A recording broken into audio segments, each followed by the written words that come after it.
Now the question is what happens when this retro is over. Retro जब over होगा तो planet कहाँ जाएंगे? टुवर्ड्स सन। रेट्रो ओवर होता है। हाँ, रेट्रो गोचर की मैं समझा रहा हूँ। अच्छा। गोचर हाँ। दोनों मैं मिक्स कर रहा हूँ, नेटल और गोचर। नेटल में हाँ। तो आप उठा के ले आए, D9 हाँ। देखा, प्रारब्ध से क्या आ रहा है, आपने रिजल्ट बता दिया। हम्म। यही जब गोचर में रेट्रो हुए, फिर वो डायरेक्ट हो गए। हम्म। डायरेक्ट हो गए तो वो सन के पास चले गए। हाँ। इसको समझना तो आपको पता चलेगा कि आपके चार्ट में कंबशन क्या है। You will get to know. अब रेट्रो हुए थे तो आप राहु केतु को फॉलो कर रहे थे, हाँ। आप अंधकार को फॉलो कर रहे थे। आप जैसे ही डायरेक्ट हुए आप सन के पास आए। Sun hmm. Is saying hey man, when you are retro you are following Rahu Ketu, you did lot of mistakes. हाँ। आपने सेट ऑफ रूल्स गवर्नमेंट का फॉलो नहीं किया जो मैंने बनाया था, आप तो राहु केतु को अंधकार में गलत काम कर रहे थे। हाँ। I think you should get punished. हाँ। And that's where you go closer to sun to get combusted. Hmm. Combustion is a state where you are getting punished for what you have done when you were retro. Pravrajya yoga जब पढ़ोगे तो यही कहता है कि 4 या 4 से अधिक ग्रह अगर केंद्र में आ गए, it means the petal of a lotus, जो हम लोग बोलते हैं कि मूलाधार चक्र लोटस है, वो हाँ। ब्रेक करता है। और वो पर्सन जो है हाँ। Pravrajya yoga is risky. Okay. Clause है, कंडीशन है वहां पे। Hmm. One of the planet is combusted, hmm. You are sorted, तब आप अमीर हो जाएंगे। हाँ। फिर तो फिर आ जाते हैं, डायरेक्शन की बात हो रही है तो रेट्रो पे अगर डायरेक्शन उल्टी हो जाए तो देखो रेट्रो पे तो मैंने एक उरेश जी हैं हमारे स्टूडेंट है, उनके साथ मैंने एक वीडियो बनाई थी। रेट्रो को पहले आप समझो, क्योंकि अगर एक बार आप रेट्रो समझ जाओगे तो रेट्रो कंबशन सब क्लियर हो जाएगा। ठीक है, मैं दोनों चीजें बहुत मतलब बारीकी से तो बहुत डिटेल में तो नहीं, लेकिन हाँ एक ऐसे टच पॉइंट दूंगा जिससे आपको अंडरस्टैंडिंग हो जाएगी। Hmm. You always think like Rahu and sorry sun and moon they are direct, Rahu हाँ। Ketu always retro. Hmm. These are the grahas in between, based on the distance they become retro. Hmm. Retro is following Rahu Ketu. हाँ। आप प्रकाश से अंधकार की तरफ जा रहे हैं। हम्म। जब आप अंधकार में जाते हैं, okay, but because your nature is to follow prakash light, hmm. what do you want to do? As quickly as possible you want to get aligned with sun. हाँ। इसलिए जब उल्टा अगर कोई प्लैनेट रेट्रो हो तो उसको अपोजिट हाउस में देखते हैं। हाँ। ठीक है, पर ये रेट्रो, थ्योरी सही है कि अगर कोई रेट्रो हो तो उसे ऑपोजिट हाउस में देखना यस, चाहिए। यस। मैं तो जितने चार्ट में उसको लगा करके और मतलब आज तक करते हैं और फैंटास्टिक रिजल्ट मिला है। यू विल गेट सरप्राइज, हम्म। क्योंकि वो सन से नजदीक जाना चाहते हैं तो आप अपोजिट हाउस में लोगे। ठीक है। उसमें भी क्लॉजेस हैं। Let suppose I am retro, I am debilitated, I'll be hmm. the first one to run and go that side. That side hmm. is exaltation. हाँ। I'm leaving a question here for you and your audience. What about I'm exalted and retro?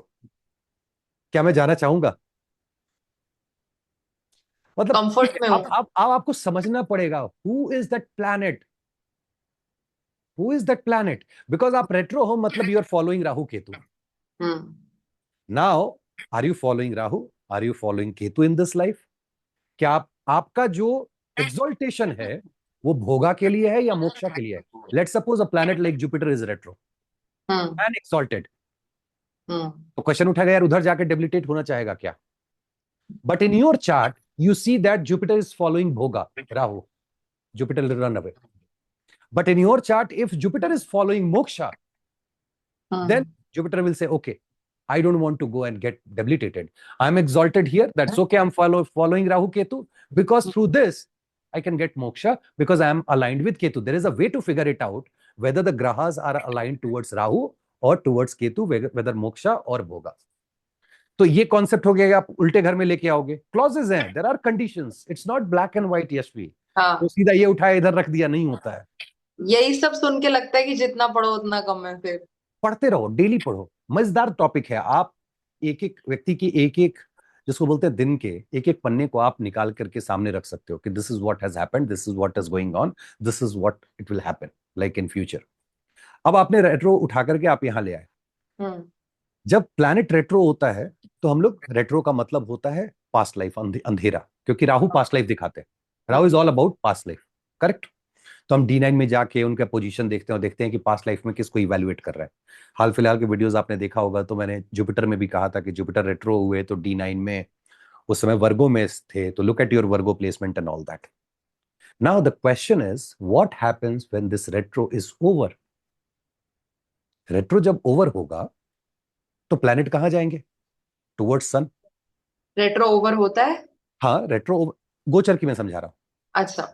गोचर हाँ। दोनों मैं mix कर रहा हूँ, natal और गोचर। नेटल में तो हाँ। आप उठा के ले आए, D9 हाँ। देखा, प्रारब्ध से क्या आ रहा है, आपने रिजल्ट बता दिया। हम्म। यही जब गोचर में रेट्रो हुए फिर वो डायरेक्ट हो गए। हम्म। डायरेक्ट हो गए तो वो सन के पास चले गए। हाँ इसको समझना तो आपको पता चलेगा कि आपके चार्ट में कंबशन क्या है. You will get to know. अब रेट्रो हुए थे तो आप राहु केतु को फॉलो कर रहे थे, हाँ आप अंधकार को फॉलो कर रहे थे. आप जैसे ही डायरेक्ट हुए आप सन के पास आए. Sun is saying, hey man, when you were retro, you were following Rahu Ketu, you did lot of mistakes. हाँ आपने सेट ऑफ रूल्स गवर्नमेंट का फॉलो नहीं किया जो मैंने बनाया था. आप तो राहु केतु को अंधकार में गलत काम कर रहे थे. हाँ I think you should get punished. हाँ and that's where you go closer to sun, you get combusted. Hmm Combustion is a state where you are getting punished for what you have done when you were retro. हाँ wow आप ऐसे ही नहीं मार खाते हैं. आप retro होते हैं, राहु के साथ में मिलके गलती करते हैं. यू थिंक लाइक, मैं 18-19 साल का लड़का हूं, मैं बाहर गया, दोस्तों के साथ मिला, वो मौज मस्ती, मूवी, सब स्कूल वगैरह छोड़ के मूवी देखे हमने. हाँ वापस घर आए, पिताजी बोले कहाँ थे, तो स्कूल गए थे. झूठ मत बोलो, स्कूल नहीं गए थे, मैं चेक किया था. अच्छा, स्कूल में नहीं थे, यू विल गेट पनिश्ड. हाँ same happens with all the grahas. फिर वो जब वो सन डायरेक्ट के चलते पास चलते आते हैं, कंबशन कम हो जाएगी, इवेंचुअली ठीक हो जाएगा, बट वो अब एक तो वो पनिशमेंट तो मिलती है। अब वो क्या होता है, फादर गेट पे खड़े हैं. Hmm this is Surya. So you are here, let's suppose Surya से पहले हो आप, हाँ तो आपसे सवाल जवाब हो रहा है. हाँ सूर्य के क्लोज हुए, आपको मार पड़ी. पनिशमेंट सूर्य के क्रॉस कर गए, बिकॉज हाँ सन इज फादर. तो क्या होता हाँ है, मारने के बाद वो जाके बोलेंगे खाना खाया, चल खाना खा ले. Hmm so now there are different states of this combustion hmm that you will take it in consideration when you are doing that analysis, कि कहां पे है कंबस्ट प्लैनेट, पहले है, साथ में है, या क्रॉस कर चुका है. और जब आप मिस्टेक करके आते हो तो आपकी फीलिंग क्या होती है, आप गिल्ट फीलिंग में रहते हो. हाँ करेक्ट. और जो आपको उस दिन खुशी मिलने वाले होती है, घर पे पिटाई होती है, आप थोड़ा कम हो जाता है. Hmm same happens with the combust planet planet. Planet जिस चीज को आपके आत्मकारक हैं, तो आप हमेशा अपने जीवन में जो है वो थोड़ा सा एक स्टेप नीचे फील करोगे कि यार मेरी क्वालिटी थी लेकिन मुझे उतना मिला नहीं. क्यों? क्योंकि आप गलती करके आ रहे हो तो पिटापट हुई है. Think like this. आपका धारा कारक कंबस्ट हो रहा है. कौन पिट करके आ रहा है? धारा कारक पिट करके आ रहा है. तो but this is, again this is good ना. अब अगर आपका धारा कारक पिट के आ रहा है, हैज दैट गिल्ट हाँ फीलिंग, आप हाँ खुश हो जाओ. So there are different ways to look at that. But ठीक है, हम इसको निगेटिवली यूज नहीं करेंगे. But I hope I made it clear कि क्या होता है रेट्रो और कैसे देखना चाहिए. हाँ बहुत अच्छे से समझाया। अच्छा, कमिंग टू चार प्लैनेट्स, बोलते हैं कि अगर किसी के भी हॉरोस्कोप में चार प्लैनेट साथ बैठे होंगे तो बाय वर्च्यू उस इंसान ने जिंदगी में रिच होना ही है।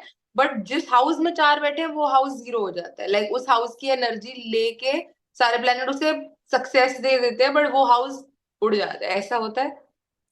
देखो, चार प्लैनेट का मतलब होता है, अगर मैं मून और सन भी ले लूं तो मून को भी को लॉर्डशिप है टॉरस की, सन हम्म एक और बाकी तीन के दो दो. हम्म तो मतलब टोटल आप 7 घरों की एनर्जी लेके चल रहे हो. हम्म तो आधे से ज्यादा 50% से ऊपर आपकी पूरी एनर्जी एक घर में चली गई. एक घर में, हाँ। It's hard to balance it out. Hmm until and unless you are spiritual enough to handle that energy, you won't be able to. देखो, हम्म क्लासिक्स में लिखा हुआ है प्रभराज योगा. प्रभराज योगा जब पढ़ोगे तो यही कहता है कि 4 या 4 से अधिक ग्रह अगर केंद्रा में आ गए, it means the petal of a lotus, जो हम लोग बोलते हैं कि मूलाधार चक्र है, लोटस है, वो हम्म ब्रेक करता है. और वो पर्सन जो है, वो मान के चलो पहाड़ पे चला जाएगा, एकांत में चला जाएगा, उसको मतलब भीख मांगने की नौबत आ सकती है. हाँ Pravrajya yoga is risky. Okay clause है, कंडीशन है वहां पे. Hmm one of the planet is combusted, hmm you are sorted. तब आप अमीर हो जाएंगे, हाँ। बिकॉज बट वो अगर उसकी एनर्जी सन में आ है. गया, मतलब चार के प्लैनेट्स में से एक सन हो गया और डिग्री क्लोज एनफ हो गई, हाँ, कंबस्ट और बड़ी। मान लो बहुत ऐसे प्लैनेट हैं जो नेक्स्ट हाउस में भी हो कि ये 26 डिग्री के सन है, वो नजदीक में है, चलो कंबस्ट हो गया, फैंटास्टिक. लेकिन 4 ग्रहों की एनर्जी में रिस्क कहाँ होता है कि आपको ऐसे घर मिल जाते हैं जो आपको लंबी बीमारी दे सकते हैं. हाँ और देखो, 4 ग्रह जब आ गए तो चीजें बहुत बढ़ती चली जाती हैं. तो सबसे ज्यादा रिस्क किस चीज के ऊपर होता है? गोल ब्लैडर में बढ़ने का, लीवर के बढ़ने का, कैंसर होने का. वो सारी बीमारियां जो मल्टीप्लाई करती हैं जो अंदर एक्यूमुलेशन में. बहुत जल्दी हाँ. हो जाता तो 4 ग्रह अगर एक साथ हो तो please monitor and see your chart, किस किस घर के लॉर्ड वहां पे हैं और कौन कौन चीज वहां से बढ़ रही है.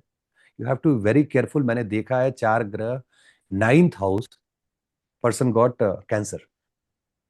मैंने भी देखा 4 ग्रह, 7th हाउस, कैप्रिकॉर्न राशि, जुपिटर सैटर्न दोनों रेट्रो, 12th और 11th में कैंसर। कैंसर। तो वहां पे राहु भी थे, जुपिटर भी थे, दोनों एक्सपैंड करने वाले, फोर्थ लॉर्ड का इन्वॉल्वमेंट था। If I am not wrong, moon भी थे वहां पे, तो कैंसर हुआ। ठीक है, रिकवरी भी है। वो उसमें फिर चूंकि जुपिटर थे, तो मैंने कुछ उनको घर भी बदलने के लिए बोला था वास्तु के हिसाब से, नंबर भी चेंज करने के लिए, all that. What I am trying to say कि 4 ग्रहों की एनर्जी संभाल पाना आपके लिए मुश्किल है। ठीक है, इट्स नॉट गुड, कभी भी इतना वेटेज अच्छा नहीं होता है। Your chart is the best chart when you have everything well distributed. Otherwise एक साइड एनर्जी जाएगी, either you will be eight top और एट बॉटम। टॉप पे जाने वाले बहुत कम ही है, because your Vargas might not support, बहुत कम ही केस में सपोर्ट करते हैं। तो मैक्सिमम केस में आप नीचे ही जाएंगे, बीमारियां लेकर के आएंगे। जैसे मुकेश अंबानी के 4 प्लैनेट एक हाउस में है, तो उसको बीमारी किस चीज की हो सकती है?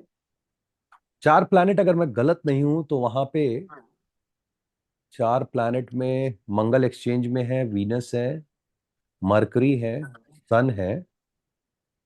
I don't know which planet is there. घर जो है वीनस का है। उनको जब भी प्रॉब्लम आएगी, लोअर एब्डोमेन की आएगी और बैक की आएगी। His back will suffer for sure. जैसी उनकी उम्र बढ़ेगी, if I am not wrong, Saturn की दशा अभी चल रही है। सैटर्न लग्ना में है, रेट्रो जंप करके आ रहे हैं 7th में। लकीली मार्स वीनस का एक्सचेंज है, तो वीनस इज ज्वाइनिंग सैटर्न, तो ये दशा बहुत अच्छी निकल जाएगी। करेक्ट, वीनस सैटर्न तो क्योंकि वीनस सैटर्न, और वीनस का जो है वो मरण कारक स्थान से जंप करके जा रहा है, 6 से वो 7th में जा रहा है, तो fantastic. Next come mercury. Mercury की दशा में इनको दिक्कत होगी, बैक से रिलेटेड प्रॉब्लम होगी। उसी समय इनको जो है, जो इश्यूज होने वाले हैं हेल्थ के, वो उस समय होंगे। मुझे याद नहीं है, अगर वहां मून है, आई डोंट नो, तो फिर हार्ट वगैरह के, चूंकि सन भी है तो हार्ट रिस्क पे रहेगा, क्योंकि मार्च 7 में आ गए हैं, तो हार्ट की सर्जरी वो इंडिकेट करता है। ठीक है, बोलते कि अगर सैटर्न सेकंड में हो या 11th में हो तो इन लॉज के साथ प्रॉब्लम आती है वही तो मैं बोल रहा हूँ। क्यों? देखो, सैटर्न सेकंड का मतलब होता है टॉरस, पकड़ लो, सेकंड में है और टॉरस में भी है, सामने 8वां घर है, मार्स की राशि है, चीजें वहां कट होती हैं। अगर वहां आपका व्यवहार सही नहीं रहा, तो आपका इन-लॉज के साथ रिलेशनशिप कट हो जाएगा, बिकॉज इन-लॉज का हाउस सस्टेनेंस होता है मैरिज का, it will impact your marriage overall. और 11th के लिए भी बोलते हैं क्योंकि इसका 10th पड़ जाता है। इसलिए मैंने बोला कि सोशल सर्कल में दिक्कत होने जा रही है, लोग आपको यूज करके फेंक देंगे। सैटर्न 8वें में बैठ करके 5वें को अर्गला दे रहा है। अर्गला मतलब interest to intervene in the matter of that house, if it is a supportive house, दोनों अगर एक जैसे, एक ही ग्रुप के हैं, बिलीव मी, सैटर्न की दशा अंतर्दशा गोचर आपको घर दिलवा के जाएगी। सो ये सैटर्न अच्छा है। सैटर्न क्यों बोलते हैं लंबी आयु देंगे? क्योंकि फर्स्ट से अगर आप देखोगे तो 8th पड़ता है। 8th is again Argala, secondary, तो ये सपोर्ट करते हैं लॉन्जिविटी को। अर्गला इज सपोर्ट, विरुद्ध अर्गला इज आप अपोजिंग। करेक्ट, तो वहां से आप किस चीज में ये अपोज करते हैं? 3rd हाउस है, पड़ोसी से लेकर संबंध खराब हो जाएंगे। जब आप सिबलिंग को चली जाएगी। हाँ, वो चली जाएगी। 8th हाउस में बैठे हुए हैं, सिबलिंग के साथ मारामारी हो जाएगी,